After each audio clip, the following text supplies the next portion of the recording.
Have you ever noticed how two people can face the exact same situation, yet one completely falls apart while the other becomes even stronger? One loses control, the other gains clarity. One sees disaster, the other sees opportunity. So what creates that difference? Is it intelligence, luck, money? Not even close. The real difference is something invisible, something that philosophers discovered over 2,000 years ago. A secret so powerful that Roman emperors depended on it while leading the largest empire on earth. And here's the strange part. Most people spend their entire lives searching for control in places where it simply doesn't exist. They try to control other people, the economy, social media, their reputation, the future. And because of that, they end up controlled by everything around them. But Stoicism teaches something that completely flips this idea upside down. It suggests that reality itself begins to change the moment you stop trying to control what never belonged to you in the first place. Think about your last stressful day.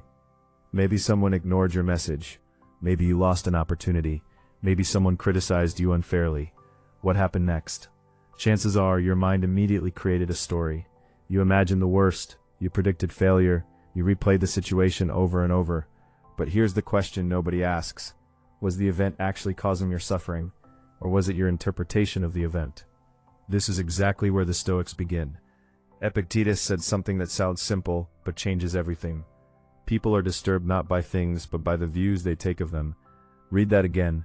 It means reality isn't attacking you. Your interpretation is. And once you understand that, something incredible happens. You realize you've been handing over the keys to your emotional life without even noticing. Imagine wearing glasses with dark lenses every single day. After a while, you would believe the world itself had become darker. You wouldn't question the glasses, you would question reality. That's exactly what happens inside the mind.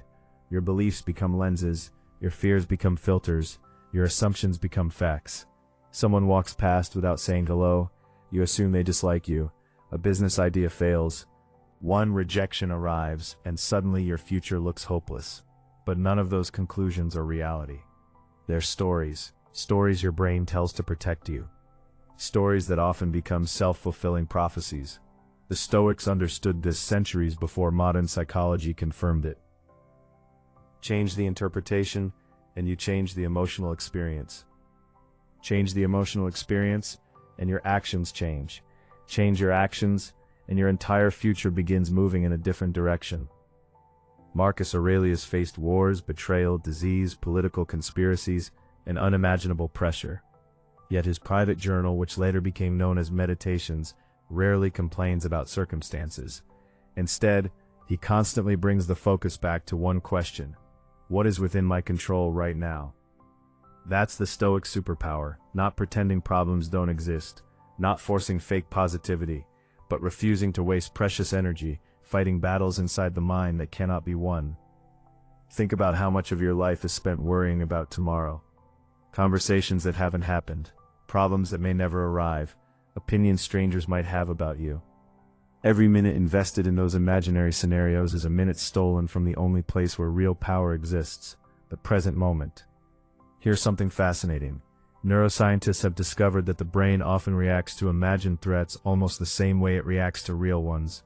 Your heart races, stress hormones increase, your muscles tense.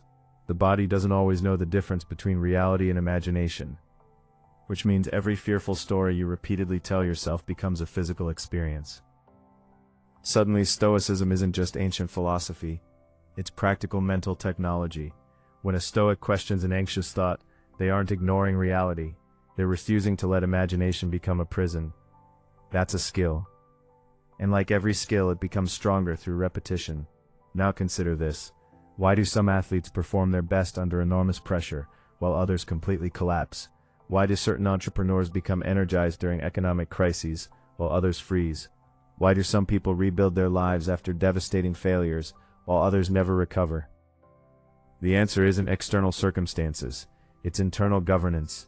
The Stoics believe that your character determines your experience more than your environment ever could. That's difficult to accept because it removes excuses, but it's also incredibly liberating because it restores power. If your peace depends on the world behaving exactly as you want, you'll never experience lasting peace. The world isn't designed to satisfy your expectations. but your response always belongs to you. Let's talk about control. Everyone wants it, yet almost everyone misunderstands it. We think controlling reality means controlling outcomes, getting promoted, becoming wealthy, finding the perfect relationship, never experiencing rejection. But Stoicism defines control very differently. Control means directing your judgments, your choices, your attention, and your actions. Everything else is influence at best, illusion at worst.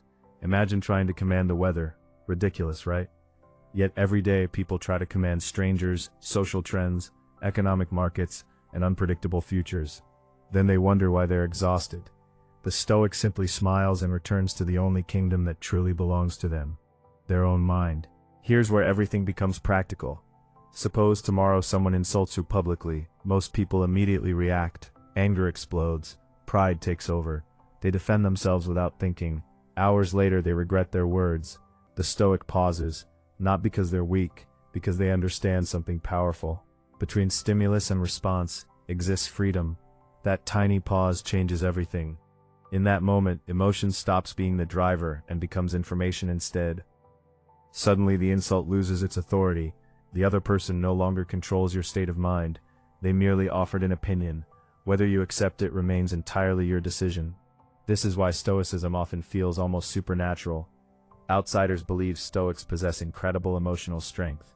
In reality, they've simply practiced separating events from interpretations thousands of times. Every inconvenience becomes training. Every setback becomes exercise. Every disappointment becomes another opportunity to strengthen the mind. Imagine lifting weights at the gym. Nobody expects muscles to grow without resistance. Yet people expect emotional resilience without emotional challenges. The Stoics welcome difficulty because they understood something most people avoid. Resistance creates strength. Comfort creates dependence. One of the most misunderstood Stoic practices is negative visualization. At first, it sounds pessimistic. Why imagine losing what you love? Because the purpose isn't fear. It's appreciation and preparation. Imagine waking up tomorrow and consciously recognizing that nothing in your life is permanently guaranteed. Your family, your health, your opportunities. Suddenly, ordinary moments become extraordinary. Gratitude increases, anxiety decreases. Why? Because you're no longer living under the illusion that life owes you permanence. Everything becomes a gift, instead of an entitlement.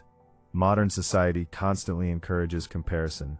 Open any social media app, and you'll see endless highlights. Perfect vacations, perfect bodies, perfect careers, perfect relationships. But comparison is a game designed to keep you dissatisfied. Marcus Aurelius never had Instagram, yet he warned against allowing your attention to wander toward other people's lives. Why? Because attention is one of the most valuable resources you possess. Every second spent comparing yourself steals energy from becoming yourself. The Stoic doesn't compete with strangers. They compete with yesterday's version of themselves. There's another secret hiding inside Stoicism that most people completely overlook. Your identity follows your repeated actions, not your intentions, not your dreams, not your motivational speeches. Your actions. If you repeatedly choose courage, you become courageous.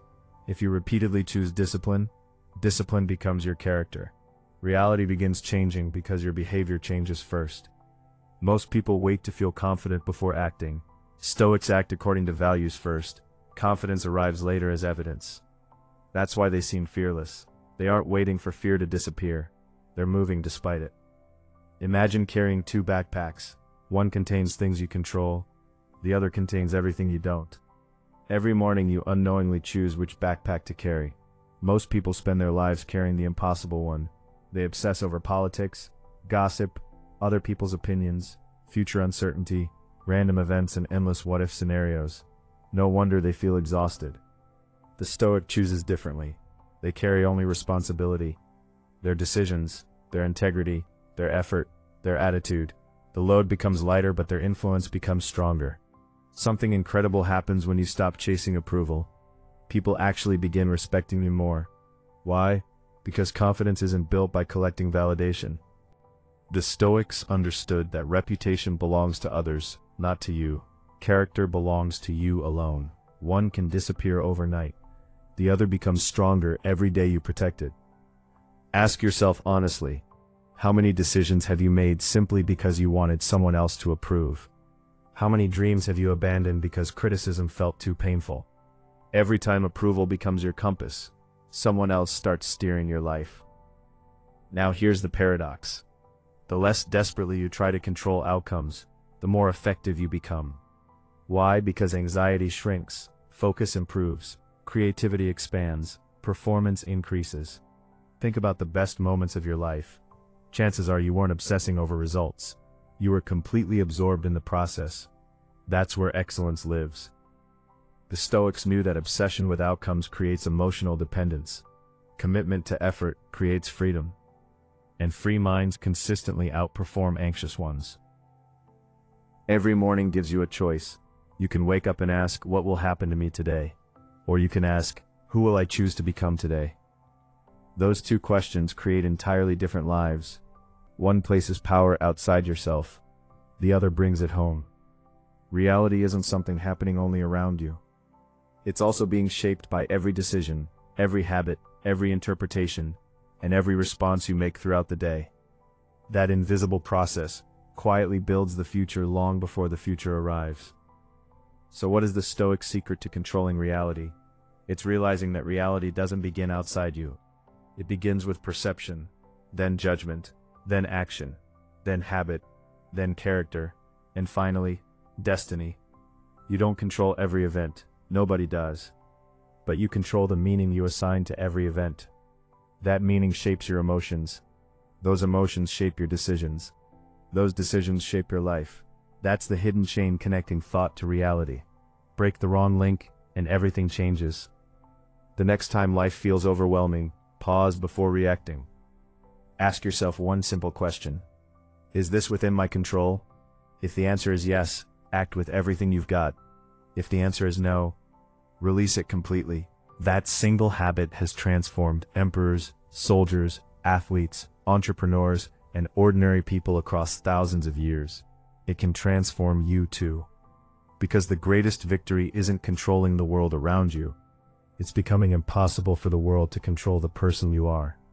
And once that happens, you'll discover something most people never do. The moment you master yourself, reality begins to feel like it's finally working with you instead of against you.